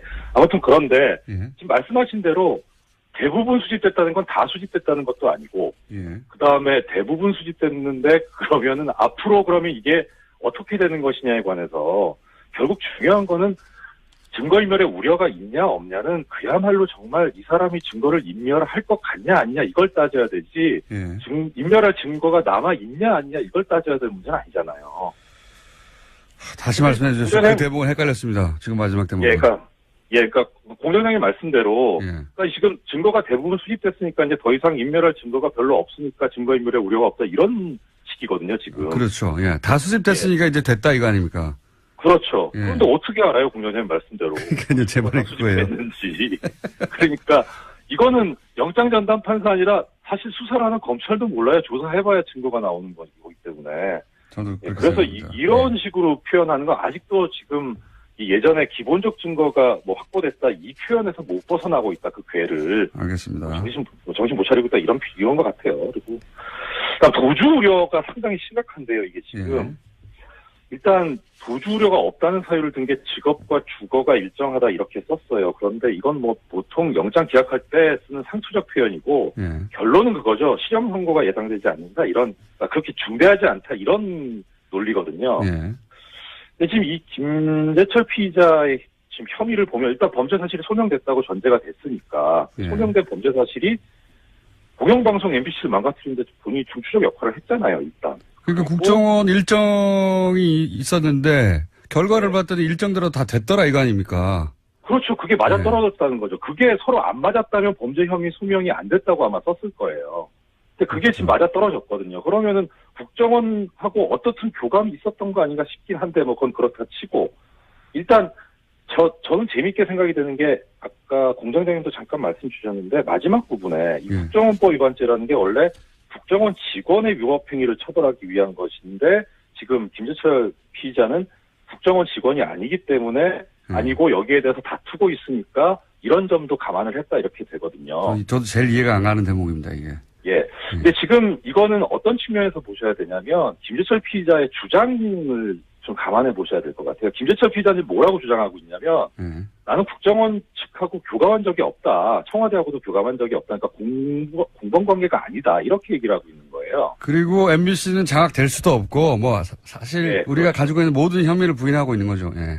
예, 그렇죠. 예. 그러니까 그런데 지금 국정원법 위반죄만 딱 놓고 보면은 일단 그 김재철 피의자는 국정원 직원이 아니기 때문에 공범 관계가 돼야만 국정원법 위반죄가 되거든요. 그렇죠. 그러니까 본인이 지금 공범이 아니라고 주장하고 있으니까 예. 그러면은 그게 맞다면 국정원법 위반죄가 안 되는 건 맞아요. 네.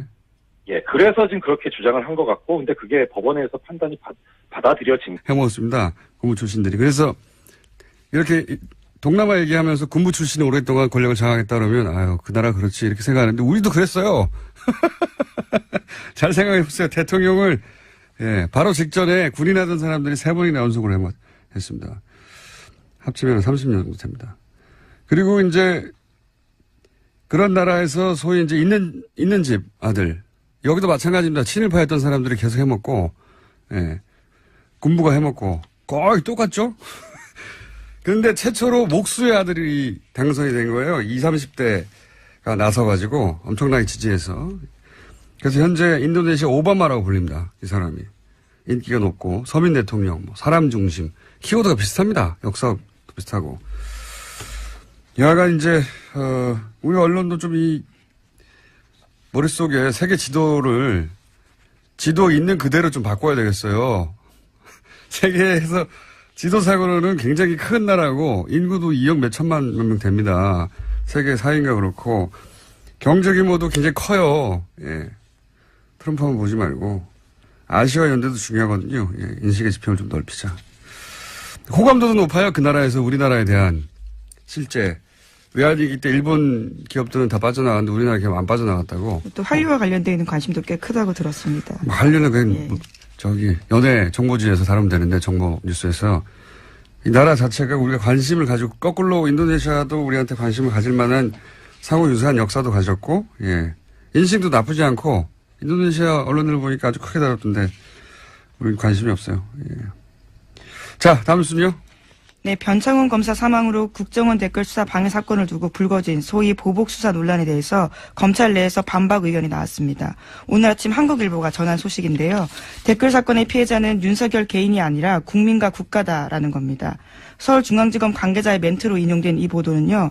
소위 사법방해 사건 피해자인 윤석열 지검장이 이 사건 수사를 지휘하는 게 적절하냐라는 정치권 지적에 대한 반론 성격을 띠고 있습니다. 대응은 잘했네요. 예. 피해자를 마치 윤석열 개인인 것처럼 특정해서 윤석열 서울중앙지검장이 이 사건을 수사하면 안 된다라고 몰아가는 사실은 이제 약간 업그레이드된 논리죠. 네, 어제 국회 법제사법위원회 전체회에서 이런 이야기가 꽤 많이 나왔었습니다. 이 프레임에 넘어가면 안 된다고 봅니다, 저는. 예. 이게 조중동이 특정 사안에서 완전히 똑같은 사설을 일제히 낼 때가 자주는 아니지만 있어요. 예. 보수매체가 이런 걸 잘하는데, 뭐 예를 들어 대선처럼 굉장히 중요한 정치적 시즌에는 예전에 이런 얘기 있었습니다. 예전에 이런 보도도 있었고, 같이 모여서 해야 한다. 조중동에. 편집 라인이 같이 모여서 회의한다. 왜냐하면 특정 시점에 특정 논조를 일제히 쏟아내야지 힘을 모아서 자신들이 원하는 방향으로 여론을 끌고 갈 수 있지 않습니까? 그런 때하고 비슷한 시점이에요, 지금. 보면 똑같은 사안을, 동시에 똑같은 논조로 때려대고, 그리고 그거를 또 보수 매체가 그렇게 나가고, 보수 정당에서 받아주고, 보수 정당에서도 자유한국당 윤석열 지검장 이름을 특정해가지고 깡패라고 어젠가요? 예. 워딩 했거든요. 윤석열 지검장이 깡패라고 했어요. 깡패라고도 하고, 그리고 그 종편에서도 계속 윤석열 지검장을 타겟팅해서 때리고, 패턴이 굉장히 전형적인데, CBS 권영철 선임 기자에 따르면은 변창훈 검사의 검사에서 한 지청장이, 문무일 총장한테 너희들이 죽였다 외쳤다. 이 보도 자체가 사실이 아니라고 어제. 네, 뭐 그런 식의 이야기가 나왔었습니다. 보도 자체가 사실이 아니다. 예. 보수 매체에서 예. 그런 거 보도하고 있는데 뻥이다 그거. 라고 하는 CBS의 보도가 나왔죠. 예. 뭐 문무일 총장은 현재 그런 이야기 들은 적이 없다 이렇게 부인하고 있긴 한데요. 아니요. 그걸 외쳤다고 특정한 지청장도 있었어요. 그 지청장도 그런 말을 한 적이 없다라고 CBS 권영철 선임기자. CBS만 유일하게 그 보도를 했고 나머지 매체들은 그게 안 통할 거라고 보고요. 실제 안 통하고 있고.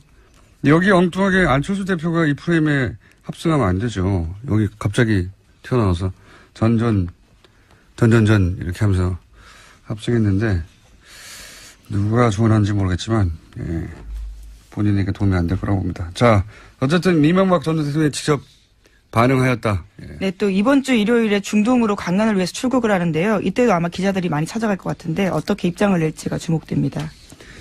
제가 예언하죠. 안 냅니다. 자, 다음 뉴스는요. 네, 김재철 전 MBC 사장의 구속영장이 기각됐습니다. 서울중앙지법 강부영 영장전담 판사가 기각 사유를 다음과 같이 밝혔는데요. 사실관계에 대한 증거가 대부분 수집됐고 피의자의 직업, 주거 등에 대한 도망의 염려가 크지 않다라는 사실 등을 비춰보면요. 피의자를 구속할 이유와 필요성, 상당성을 인정하기 어렵다라고 밝혔습니다. 또 우리가 이정열 부장판사님을 연결할 또 사안이 나왔네요. 앞으로 안 나올 줄 알았더니 이건 전문가 얘기를 들어봐야 되겠지만 일반인으로서 준법조인에 가까운 일반인으로서 보기에 제가 이해 안 가는 대목은 특히 이겁니다. 도주의 우려가 크지 않다는 것도 잘 이해가 안 가지만 이게 이제 국정원법 위반인데 이게 국정원 직원을 처벌하기 위한 사건이다. 이런 거잖아요. 그게 이제 구속할 필요가 없다는 논리인데 이게 이해가 안 가요. 국정원 직원이 혼자 할 수 없는 혐의를 다투는 거 아닙니까 이게. 네, 실제로 다 공모했다고 적시되어 있습니다. 국정원 직원이 혼자서 MBC 가가지고 MBC 사장의 역할을 할 수 있습니까? 없잖아요. 이거는 반드시 MBC 내부자와 공모해야 되는 범죄인데 이런 논리로 기각하는 게 말이 되나? 이해가 안 되는데. 이정열 부산 판사님 짚어주시겠죠. 예, 이건 네. 잠시 후에 민의로 다루기로 하고 여하간 그래서 기각이 또 됐습니다. 네. 도주의 우려가 없다. 증거가 대부분 수집됐다. 증거가 대부분 수집된다는 걸 어떻게 알죠? 판사가? 수사를 안 하는 사람인데. 네, 또 현재 상황에서는 김재철 전 사장 같은 경우에는 국정원 정보관과는 접촉한 사실 없다. 그리고 관련 내용 문건 본 적도 없고 들은 적도 없다라고 부인하고 있는데요. 정면 부인도 이게 사실은 구속의 사유 중에 들어갈 것 같은데 여하간 이건 저희 전담 해설 판사 있지 않습니까? 네. 그분 요새 할 일이 별로 없다고 하니까 다시 잠시 후에 연결하기로 하고요, 민희로. 자, 다음 뉴스는요. 네, 문재인 대통령이 인도네시아를 국빈 방문했고요. 오늘은 또 베트남으로 향합니다. 아펙 참석차 가는데 인도네시아에서는 특별 전략적 동반자 관계를 맺은 데 합의했습니다. 국내에서 뭐랄까요, 이 관련 보도 좀 웃겨요. 자국 대통령이 간 뉴스는 안 나오고 트럼프 뉴스만 잔뜩 나오더라고요. 예. 네. 뭐 미국, 중국 중요하긴 한데 자국 대통령이 국빈 방문한 것도 뉴스 아닙니까? 예. 한참 뒤에 나오는데. 이게 상대국이 이제 동남아시아 국가라는 점도 저는 영향을 미쳤을 거라고 봅니다. 국내 언론에. 우리가 이제 동남아시아로 굉장히 무시하는 경향이 강하잖아요. 예. 근데 인도네시아는 인구 2억이 넘어요. 예. 세계에서 4번째가 그렇습니다. 아주 GDP 규모도 우리하고 비슷하고 바로 아래 정도. 아시아에 굉장히 큰 나라인데 우리 머릿속에 없죠. 우리 머리 지도에선. 예. 하도 서구 중심으로만 세계를 보는 데 익숙하다 보니까 이렇게 큰 나라에 가는데 우리 머리 지도에 없어요. 예. 근데 제가 이 인도네시아 관심 있는 대목은 뭐냐면 그 얘기 하려고 시작했는데 2014년에 조코 위도돈가 하는 대통령이 조코위로 불릴 거야 아마요. 네, 현재도 대통령입니다. 예, 애칭이 조코위예요. 인도네시아에서 최초의 평화적 정권 교체로 탄생한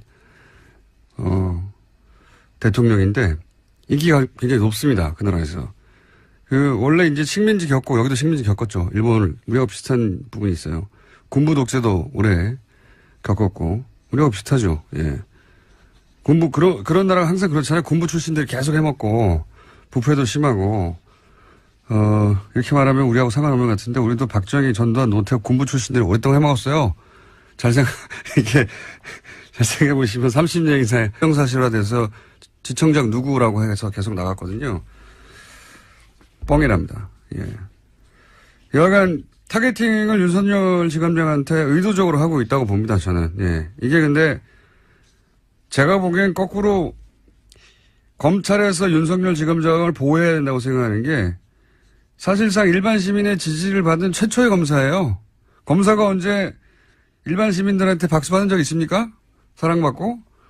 검찰 스스로 제가 보기에는 방어해야 될 사안이라고 봅니다. 예.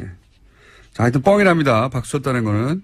제가 어제 나온 보도에 따르면 한 곳을 때리고 있다. 윤 지검장을 무너뜨리면 기본적으로 이 적폐수사 관련해서 드라이브를 멈출 수 있다고 생각하는 것 같아요. 현재. 예, 상징적인 인물이니까. 다음 수는요. 네, 박근혜 전 대통령이 인권 침해를 당하고 있다라고 주장했던 MH그룹 기억하실 텐데요. 이들이 스위스 유엔 사무국에서 박근혜 전 대통령의 인권 침해를 비판하는 토론회를 열었습니다. 하지만 토론회장은 텅텅 비어 있었고요. 사람들이 거의 없었다라고 합니다. 그랬겠죠. 예. 사실이 아니기도 하거니와. 예. 아마 자신들이 발제했겠죠. 그 회사에서. 그러니까 그 상업회사에서 발제하는 토론회에 누가 갑니까? 이런 사안에. 자, 텅텅 비었다고 합니다. 자, 다음 뉴스 하나 정도 더 하고 바로 이정길 판사님 연결해야 되겠습니다. 네, 한성숙 네이버 대표가 어제 직접 나서서 구글을 향해서 공개적으로 의혹을 제기했습니다. 지난달 31일에 국정감사에서 이해진 네이버 창업자가 세금도 안 내고 고용도 없다라면서 구글 비판한 적이 있는데요. 그러자 바로 구글이 반박했습니다. 그리고 일주일이 지났는데 다시 네이버가 공세에 나선 겁니다. 프라임 전환의 기술인데 이런 게 예, 네이버에 대한 공세가 있을 때 네이버도 고민이 많았겠죠. 어떻게 프레임을 전환할지. 지금 외국 기업 대 한국 기업 뭐 이런 프레임으로 만들어서 짠 하고 뜬금없이 구글을 공격하는 것으로 예, 국면을 전환할 프레임을 짰네요. 이거 누가 짠 건지 모르겠지만 잘못 짰다고 봅니다. 저는. 구글에 문제가 있다면 그건 그것대로 따지고 구글의 문제가 서로 있다 손치더라도 네이버 문제가 사라지는 건 아니거든요. 그리고 이렇게 스스로 이 대결 국면에 들어가서 뉴스를 제공할 필요가 없어요. 네이버 입장에서는 그냥 이 이슈가 등장하지 않는 게 좋은데, 예, 스스로 이슈를 만들어 주고 있으니까, 자, 이 싸움 가운데 네이버의 모순점도 또다시 뉴스거리가 되거든요. 예, 어제 7가지 문제나 제기했었는데요. 뭐 트래픽 비용, 검색 조작, 검색 알고리즘 이런 것들에 대해서 문제 제기했습니다. 돈 받고 키워드 올려주는 영업 같은 거, 예, 등등. 이 자신있게 이제 전선을 친 것 같은데, 제가 보기엔 누구 머리에서 나온 건지 모르겠지만 잘못 짰다, 이 프레임은. 감사하게 받고, 자, 구글도 저희가 연결해보고, 이슈를 주셔서 감사하고, 자, 여기까지 하고, 이정열 부장판사님 연결해봐야 될 것 같습니다. 판사님? 네, 안녕하세요. 네. 제가, 소개해드릴게요. 법무법인 동안에 사무장으로 계신 이정열 전 부장 판사님이시자 영장 판사를 직접 지내셨고, 예. 지금은 변호사가 못 되고 계신 분입니다. 처음에 그렇게 시작하시면 제가 오늘 드릴 말씀에 신빙성이 좀 떨어지지 않을까요? 아니죠. 영장 실제 심사를 해본 사람이 대한민국에 몇 명이나 있다고요. 아, 네. 예. 네. 자, 추명호 전 국정원 국익정보국장이 구속됐을 때, 이제 이정열 부장판사님은 연결할 일이 별로 없을 것 같다고 했는데. 저도 그렇죠? 그럴 줄 알았습니다. 예. 네. 바로 나오네요. 자, 김재철 전 MBC 사장, 증거가 대부분 수집됐다. 그리고 이게 이제 도주류가 크지 않다. 또 하나는 이게 국정원법 위반이어서 국정원 직원을 처벌하려고 하는 거기 때문에 등등등 기억한다. 이거 어떻게 보십니까? 일단 지금 말씀 주신 것도 세 가지가 다 문제인데 뭐 네. 처음부터 말씀드리자면은